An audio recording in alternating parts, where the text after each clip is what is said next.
Breaking news చూస్తున్నారు. మాజీ మంత్రి కేటీఆర్ సంచలన వ్యాఖ్యలు చేశారు. టీఆర్ఎస్ బీఆర్ఎస్ గా మారాక నష్టపోయామంటూ చెప్పుకొచ్చారు మాజీ మంత్రి బీఆర్ఎస్ వర్కింగ్ ప్రెసిడెంట్ కేటీఆర్. మళ్ళీ టీఆర్ఎస్ గానే ప్రజల ముందుకు వస్తా ఉంటున్నారు. ఆయన 2027లో ప్రజా సమస్యలపై పాదయాత్ర చేస్తా అంటున్నారు కేటీఆర్. జైలుకు వెళ్తేనే సీఎం అవుతారనేది భ్రమ అంటూ చెప్పుకొచ్చారు. ఆయన హత్యలు స్కామ్లు చేసి జైలుకు వెళ్లేంత దుర్మార్గులం కాదు అంటూ చెప్పుకొచ్చారు కేటీఆర్. డీలిమిటేషన్తో అసెంబ్లీ స్థానాలు పెరుగుతాయంటూ చెప్పుకొచ్చారు. ఆయన బీజేపీతో ఎట్టి పరిస్థితుల్లోనూ పొత్తు పెట్టుకోమంటూ క్లారిటీ ఇచ్చారు. పొత్తులు మాకు కలిసి రావంటున్నారు కేటీఆర్. వచ్చే ఎన్నికల్లో ఏ నియోజకవర్గం నుంచి అయినా పోటీకి సిద్ధం అంటున్నారు కేటీఆర్. 10 ఏళ్ల పాలనలో మాకు ప్రజలకు మధ్య దూరం పెరిగిందంటున్నారు. ఆయన ఈ గ్యాప్ నివారించడానికి అన్ని ప్రయత్నాలు చేస్తా ఉంటూ చెప్పుకొచ్చారు కేటీఆర్. టీడీపీలో మంచి లక్షణాలు ఉన్నాయి. ఆ పార్టీ నాయకుడు ప్రజలతో నేరుగా కలుస్తారంటూ ఇంట్రెస్టింగ్ కామెంట్స్ చేశారు. ఆయన మా పార్టీలో అది లోపించింది కాబట్టే ఓడిపోయామంటూ కేటీఆర్ ఇంట్రెస్టింగ్ అండ్ సంచలన వ్యాఖ్యలు చేశారు. అసలు ఇంతకీ ఆయన ఏమన్నారో చూద్దాం. ఆ తర్వాత ఇన్ డీటెయిల్గా మాట్లాడుకుందాం. ఆల్రైట్, ఇదే అంశానికి సంబంధించి డీటెయిల్ ఇన్ఫర్మేషన్ తెలుసుకునే ప్రయత్నం చేద్దాం. మా ప్రతినిధి రవి నాయక్ అప్డేట్స్ అందించేందుకు సిద్ధంగా ఉన్నారు. రవి, కేటీఆర్ అసలు అంటే ఏ అంశం నేపథ్యంలో ఇటువంటి వ్యాఖ్యలు చేశారు? ఏ కాంటెక్స్లో ఆయన చేసిన ఏ కాంటెక్స్లో ఆయన వ్యాఖ్యలు చేశారు?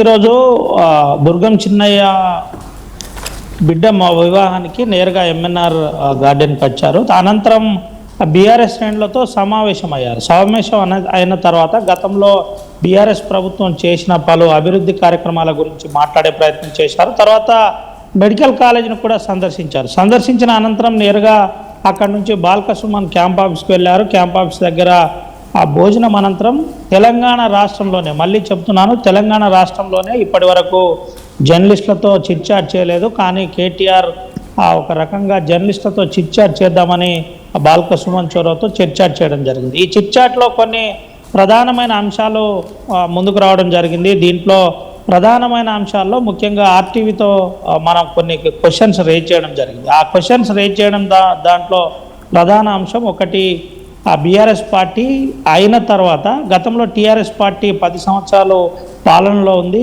ప్రభుత్వంలో ఉంది, ఉద్యమాల్లో కూడా చాలా క్రియాశీలకంగా ఉంది. బీఆర్ఎస్ అయిన తర్వాత కొంత గ్యాప్ వచ్చింది. విషయం నిజమేనా అంటే నిజమే అని చెబుతూ కొన్ని మరో అంశం కూడా చెప్పే ప్రయత్నం చేశారు. బీఆర్ఎస్ అయిన తర్వాత ఈ టీఆర్ఎస్గా ప్రతిపాదన చేయాలని కొంత ఇప్పటికే బాస్ కేసీఆర్ దగ్గర ఉంచాం. నేను కేసీఆర్ చెబితే పనిచేసే వ్యక్తిని, వర్కింగ్ ప్రెసిడెంట్ని, అంతే, అంతకు మించి కేసీఆర్ డైరెక్షన్లోనే మేము పనిచేస్తాం. పార్టీ అంతా కూడా సంఘటితంగా ఉంది, పార్టీ పనిచేస్తుంది, ప్రజల సమస్యలపై పోరాటం చేస్తుందని చెప్పే ప్రయత్నం చేశారు. అనంతరం బీఆర్ఎస్ పార్టీ కాస్త టీఆర్ఎస్ పార్టీగా చేయాలని పార్టీలో చాలామంది ఇప్పటికే ప్రతిపాదన పెట్టారు. అది కేసీఆర్ దగ్గర ప్రతిపాదన ఉంది. ఏ క్షణమైన దీనిపై సానుకూలంగా స్పందిస్తారా లేదా అన్నది మేము వేచి చూస్తున్నాం. కానీ ఒక నమ్మకం అయితే ఉంది, సానుకూలంగా స్పందించే అవకాశం ఉంది. దీనిపై కేసీఆర్ ఆలోచిస్తాడని నేను ఆశిస్తున్నాను అని చెప్పారు. అయితే ఇదంతా కూడా ఆఫ్ ద రికార్డ్, ఎక్కడ కూడా కెమెరాలు అదేవిధంగా వీడియోలు ఎటువంటి లేకుండా నేరుగా ఇటు కేటీఆర్ మాట్లాడే ప్రయత్నం చేశారు. జర్నలిస్టులు లేవనెత్తిన పలు ప్రశ్నలపై కేటీఆర్ మాట్లాడారు. ఇది అనంతరం కవితాంశంలో కూడా మాట్లాడే ప్రయత్నం చేశారు. నేను పెద్దగా ఎవరి గురించి మాట్లాడను, ఎవరి పేరు చెప్పను, ఎవరి గురించి ఎక్కువ మాట్లాడే ప్రయత్నం చేయను. కానీ ఒక్క విషయం అయితే చాలా స్పష్టంగా చెప్తున్నాను, తల్లిదండ్రులకు పిల్లలు ఎప్పుడు కూడా కంటతడి పెట్టించద్దు. ఇది ఒకవేళ ఇటువంటిది కనుక జరిగితే అంతకంటే ఘోరం ఇంకోటి ఉండదు. దీని గురించి నేను ఏం మాట్లాడను అని సున్నితంగా కట్ చేసే ప్రయత్నం చేశారు. దాని అనంతరం మరికొన్ని అంశాల్లో కేటీఆర్ మాట్లాడే ప్రయత్నం చేశారు. పాదయాత్ర అంశంలో తను చాలా క్లియర్గా ఉన్నాను, ఖచ్చితంగా ప్రజల సమస్యలపై పాదయాత్ర చేస్తాను, కానీ దానికి సరి అయిన సమయం రావాలి, ఆ సమయం కోసం వేచి చూస్తున్నాను. ఆ సమయం వచ్చినప్పుడు ఖచ్చితంగా ప్రజల్లో ఇటు మీకు కేటీఆర్ ఉంటాడని చెప్పే ప్రయత్నం చేశారు. అనంతరం మరికొన్ని ప్రధాన అంశాల్లో కూడా కేటీఆర్ మాట్లాడే ప్రయత్నం చేశారు. పార్టీలో కొంత లీడర్షిప్లో గ్యాప్ ఉందని చెబుతున్నారు. ఇలాంటి అంశాలు ఏమైనా ఉన్నాయంటే అది ఏమీ లేదు. కేసీఆర్ అంతిమంగా ముఖ్యమంత్రి అయిన తర్వాత నన్ను అడవికి పొమ్మన్నా నేను పోవడానికి సిద్ధంగా ఉన్నాను. కేసీఆర్ ముఖ్యమంత్రి కావడమే నా ప్రధాన ఉద్దేశం అని ఇటు కేటీఆర్ చెప్పారు. దీంతోపాటు మరికొన్ని అంశాల్లో కూడా మాట్లాడే ప్రయత్నం చేశారు. జర్నలిస్టుల అంశంలో మాట్లాడారు. గతంలో కొంత గ్యాప్ వచ్చిన విషయం వాస్తవమే.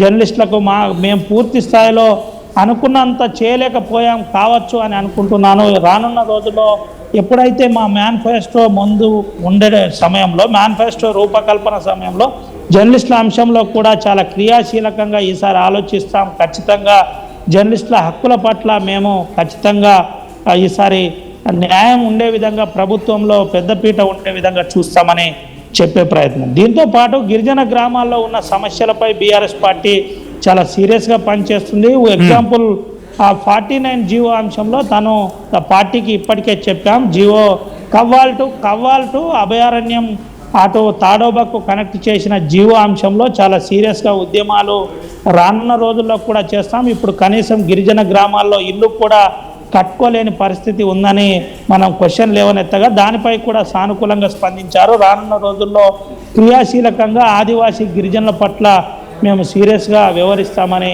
చెప్పారు. అయితే నేను ఆల్రౌండర్ అని చెప్పాడు. నాకు ఎవరు సర్టిఫికెట్ ఇవ్వనవలసిన అవసరం లేదు. నేను ఆల్రౌండర్ను ఒకవైపే ఉండే వ్యక్తిని కాదు.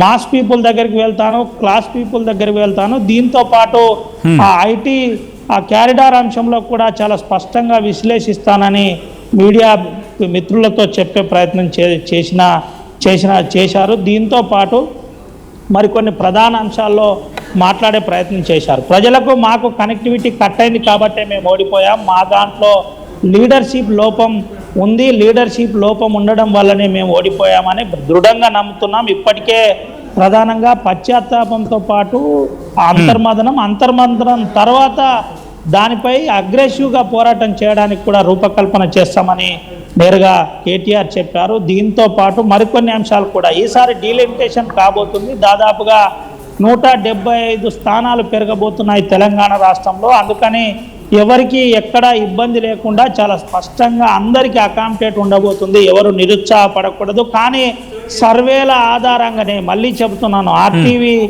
లేపిన మనం అడిగిన క్వశ్చన్లో చాలా క్లియర్గా కేటీఆర్ స్పందించాడు. సర్వేలు ఎవరికైతే వస్తాయో వారికే ఈసారి బీఫామ్లు ఉంటాయి. అందుకనే ప్రజల మధ్యలో ఉండాలి, ప్రజలతో ఉండాలి, ప్రజలకు సంబంధించిన అంశంలో పోరాటం చేయాలి. అంతిమంగా విజేతలను చేసేది ప్రజలే. ప్రభుత్వం రావాలంటే ప్రజలకు అనుకునే విధంగా ఉండాలి. ఈ ప్రాంతంలో రెవల్యూషన్ ఎక్కువ. ముఖ్యంగా ఆదిలాబాద్ ప్రాంతం, కోల్బెల్ట్ ప్రాంతం నివురు గప్పిన నిప్పులా ఉంటుంది. కొంత సింగరేణి అంశంలో మేము నెగ్లెక్ట్ చేసిన విషయం కూడా వాస్తవమే. ఆ అంశంలో చాలా సీరియస్గా ఈసారి మా రూపకల్పన ఉండబోతుంది. ముఖ్యంగా టీబీజీ కేసును ఇప్పటి ఎన్నికల్లో గెలిపించాలి. ఉన్న ట్రేడ్ యూనియన్లన్నీ ఫలితం శూన్యమైంది. అందుకనే 76 జీవో కింద గతంలో ఇచ్చిన పట్టాలు ఏదైతే ఉందో ఆ పట్టాల పని ఆగిపోయింది. ఇప్పుడు పట్టాలు కావాలంటే టీబీజీ కేసును గెలిపించాలని ఇటు జర్నలిస్టులతో నేరుగా కేటీఆర్ మాట్లాడారు. కేటీఆర్ మాట్లాడుతూ కొన్ని ప్రధానమైన అంశాలపై తను చర్చ లేవనెత్తే ప్రయత్నం చేశాడు. ఈసారి ఖచ్చితంగా ప్రజలకు సంబంధించిన ప్రతి అంశాల్లో మేము చాలా సీరియస్గా ఉద్యమం చేయబోతున్నాం. దానికి మీ ఇంట్రెస్టింగ్ గా మీరు అన్నట్టుగా ఇక్కడ అనేక అంశాలు ప్రస్తావించినప్పుడు క్లారిటీ ఇచ్చారు. బట్ టీఆర్ఎస్ బీఆర్ఎస్ మరి టీఆర్ఎస్ ఈ విషయంలో ఆయన ఎటువంటి క్లారిటీ ఇచ్చారు? అంటే మాటకు పరిమితమా లేకపోతే నిజంగా సీరియస్గా ఉన్నారా? ఆ సీరియస్నెస్ గురించి ఏం చెప్పుకొచ్చారు కేటీఆర్? సచిన్, మనం ముఖ్యమైన ఈ అంశంలో ప్రధానంగా ఒకసారి ఆలోచిస్తే ఇప్పటికే టీఆర్ఎస్ అనే పదాన్ని మార్చడం మనకు నష్టం జరిగింది. ఈ అంశంలో మీరు ఆలోచించాలని ఇప్పటికే కేసీఆర్ దగ్గర ఈ ప్రతిపాదనను చాలామంది పెట్టారు. అంటే నేనే కాదు, చాలామంది ఈ ప్రతిపాదన చేయడం జరిగింది. ఈ ప్రతిపాదన చేశారు కాబట్టే నేను కూడా ప్రతిపాదన చేశాను. చూడండి, దీనిపై సానుకూలంగా ఉంటే బాగుంటుంది కావచ్చు. దీనికి సంబంధించి ఏ విధంగా ఉంటే బాగుంటుంది?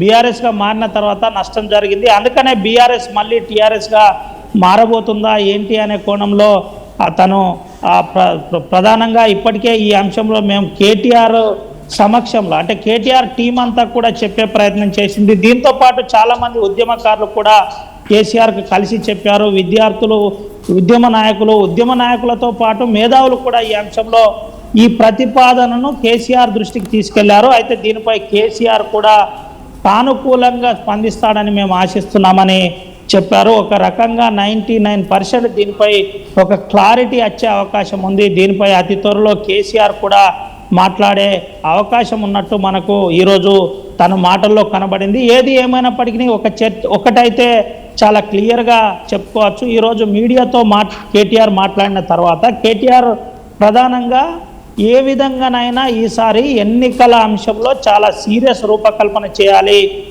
రూట్ మ్యాప్ అనేది పర్ఫెక్ట్గా ఉండాలి, పాదయాత్ర నుండి మొదలుకొని సమస్యల ఎత్తి చూపేదాకా చాలా క్లియర్గా ఉండాలి అని చెప్పే ప్రయత్నం చేశారు. మేము ఈసారి చాలా క్లియర్గా ఉన్నాం, సర్వేల ఆధారంగానే అంతిమంగా మేము ఇవ్వబోతున్నాం. అయితే మేము కొన్ని తప్పులు కూడా చేశాం, కొంతమందిని మారిస్తే మేము ఈరోజు ప్రభుత్వంలో ఉండేది. ఎక్కడా కూడా కేసీఆర్ పై కోపం లేదు, స్థానిక నాయకత్వం లోపమే దీనికి ప్రధాన కారణమని మాకంటే ఎక్కువ మీకే తెలుసని చెప్పే ప్రయత్నం చేశారు. ఇది చెబుతూ ప్రధానమైన అంశాల్లోకి వెళ్ళారు. హైదరాబాద్లో ఇక్కడ 3 విభాగాలుగా మారిపోయింది.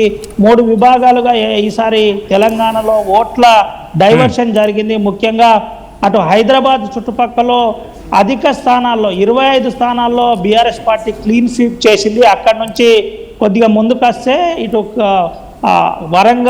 వరంగల్ నుంచి ఖమ్మం, అటు నల్గొండ ప్రాంతంలో 3 నుంచి 6 సీట్లు మాత్రమే రాగలిగాయి. ఇటు మేము నిజామాబాద్, కరీంనగర్, ఆదిలాబాద్ చూసుకుంటే ఇక్కడ మేము అనుకున్న స్థాయిలో రాలేదు, 14 పైన స్థానాలే వచ్చాయి. కాబట్టి కొంత ఇబ్బందికర పరిస్థితి ఏర్పడింది, అందుకనే మేము ఓడిపోయామని అనుకుంటున్నాం. అయితే ఇప్పుడు జీవన్ రెడ్డి ప్రభావం ఉండబోతుంది. గతంలో ఎగ్జాంపుల్ చెప్పాలంటే గతంలో అటు ఈటల రాజేందర్ ప్రభావం ఏ విధంగానైతే బీఆర్ఎస్ పై పడిందో ఈసారి జీవన్ రెడ్డి ప్రభావం కూడా కాంగ్రెస్ పై పడే అవకాశం ఉందని చెప్పుకొచ్చారు. మాకు ఖచ్చితంగా ఈసారి కలిసి వచ్చే అవకాశం ఈసారి కలిసి వస్తుందని మేము భావిస్తున్నాం. జీవన్ రెడ్డి చేరిక రేపు 25వ తేదీన కేసీఆర్ సమక్షంలో జీవన్ రెడ్డి చేరిక చాలా క్లియర్గా బీఆర్ఎస్ పార్టీకి బలాన్ని ఇస్తుంది. బీఆర్ఎస్ పార్టీ అధికారంలో రావడానికి మేము అన్ని విధాలుగా కృషి చేస్తాం, అన్ని విధాలుగా ఉద్యమం చేయడానికి సిద్ధంగా ఉన్నామని చెప్పారు. దీంట్లో అందరు లీడర్లే అనేది కాకుండా కేసీఆర్ మాత్రమే లీడర్, దానికి మేమందరం గెలుపు కోసం పనిచేస్తామని ముఖ్యంగా ఈరోజు అయితే ఆ కేటీఆర్ మాట్లాడే ప్రయత్నం చేశారు. మాట్లాడారని చెప్పుకోవచ్చు. Sachin. Right Ravi, thanks for the update. మొత్తంగా అయితే మాత్రం మాజీ మంత్రి కేటీఆర్ సంచలన వ్యాఖ్యలు చేశారు. టీఆర్ఎస్ బీఆర్ఎస్గా మారాక నష్టపోయామంటూ ఆయన చెప్పడం ప్రస్తుతం ఈ అంశానికి సంబంధించి తీవ్ర చర్చాంశంగా మారే అవకాశం కనిపిస్తోంది. మళ్ళీ టీఆర్ఎస్గానే ప్రజల ముందుకు వస్తామంటున్నారు కేటీఆర్. 2027లో ప్రజా సమస్యలపై పాదయాత్ర చేస్తా అంటున్నారు ఆయన. జైలుకు వెళితేనే ముఖ్యమంత్రి అవుతారనేది భ్రమ అంటున్నారు కేటీఆర్. హత్యలు, స్కామ్లు చేసి జైలుకు వెళ్లేంత దుర్మార్గం కాదంటున్నారు ఆయన. ఇక డీలిమిటేషన్తో అసెంబ్లీ స్థానాలు పెరుగుతాయంటూ చెప్పుకొచ్చారు. బీజేపీతో ఎట్టి పరిస్థితుల్లోనూ పొత్తు పెట్టుకోమంటూ క్లారిటీ ఇచ్చారు కేటీఆర్. పొత్తులు మాకు కలిసి రావంటున్నారు ఆయన. వచ్చే ఎన్నికల్లో ఏ నియోజకవర్గం నుంచి అయినా పోటీకి సిద్ధం అంటున్నారు కేటీఆర్. 10 ఏళ్ల పాలనలో మాకు ప్రజలకు మధ్య దూరం పెరిగిందనేది వాస్తవం అంటూ చెప్పుకొచ్చారు ఆయన. అయితే ఈ గ్యాప్ నివారించడానికి అన్ని ప్రయత్నాలు చేస్తూ ఉంటున్నారు కేటీఆర్. ఇక టీడీపీలో మంచి లక్షణాలు ఉన్నాయి, ఆ పార్టీ నాయకుడు ప్రజలతో నేరుగా కలుస్తారంటూ చెప్పడం ఇంట్రెస్టింగ్గా మారింది.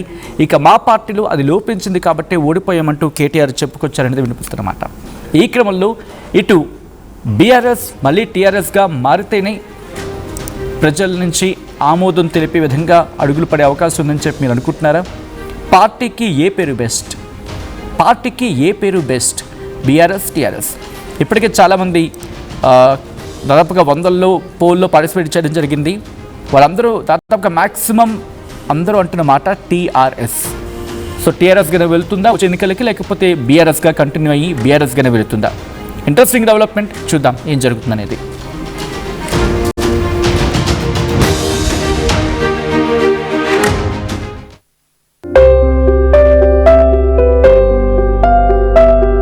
చిన్న చిన్న ఆనందాలు 35 ఏళ్లుగా నా జీవితంలో లేవు. 35 ఏళ్లుగా నేను డైపర్లలో బ్రతికాను. 6 సెంటీమీటర్ల ఫిస్టులా నా మూత్రాశయంలో లీక్ కారణమైంది. ఎవరూ నాకు సహాయం చేయలేకపోయారు. ఏఐఎన్యూలో వైద్యులను కలిసే వరకు. అక్కడ వారు రోబోటిక్ శస్త్రచికిత్సతో నాకు పరిష్కారం ఇచ్చారు. వారు నా ఆత్మవిశ్వాసాన్ని కూడా తిరిగిచ్చారు. Precision care makes it possible. The Center for Robotic Surgery at AINU